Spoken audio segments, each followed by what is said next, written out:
सैनिक का जूता रेत के नीचे किसी कठोर चीज से टकराया। अगले ही पल उसका शरीर 1000 टुकड़ों में बिखर गया। उसका दोस्त स्तब्ध रह गया। उसका दिमाग घूम रहा था।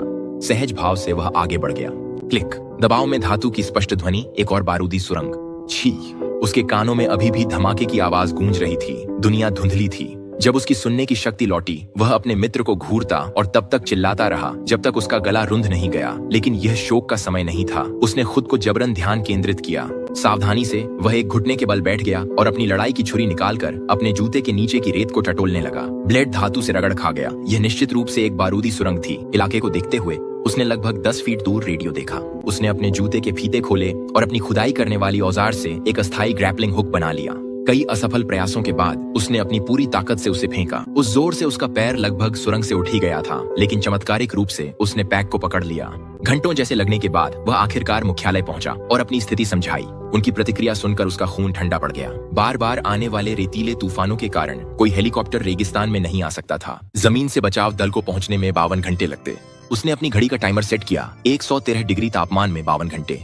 संभावनाएं उसके पक्ष में नहीं थीं। जब भूख असहनीय हो गई तो उसने अपनी आखिरी बीफ जर्की खाई और अपनी कैंटीन से 2 घूंट पानी पिया, इससे पहले कि वह भी सूख जाए। फिर एक हल्की हवा चलने लगी। उसने सिर घुमाया और उसका दिल बैठ गया। एक विशाल रेतीला तूफान उसकी ओर बढ़ रहा था। उसने अपना बैग कंधे पर डाला ताकि वजन बढ़े और राइफल जमीन में गाड़ दी ताकि वह लंगर बने। किसी चमत्कार से वह इस कहर से बच गया। सांस ले रहा था। आभारी था कि वह बारूदी सुरंग से उड़ नहीं गया। उसके दोस्त की लाश हवा में घिसटती हुई उसके पैरों के पास आकर रुक गई थी। तभी उसने देखा कि रेडियो गायब था।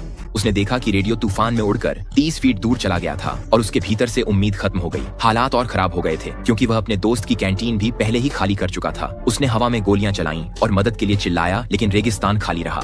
घंटों बीत गए। सूरज ने उसका चेहरा झुलसा दिया, जिससे त्वचा उतरने लगी। मजबूर होकर उसने पेशाब पीने की कोशिश की, लेकिन बदबू से उसका गला घुट गया। तभी उसने उसे देखा। एक छोटी लड़की अजीब असमान कदमों से उसकी ओर आ रही थी, हाथ में पानी की बोतल लिए हुए।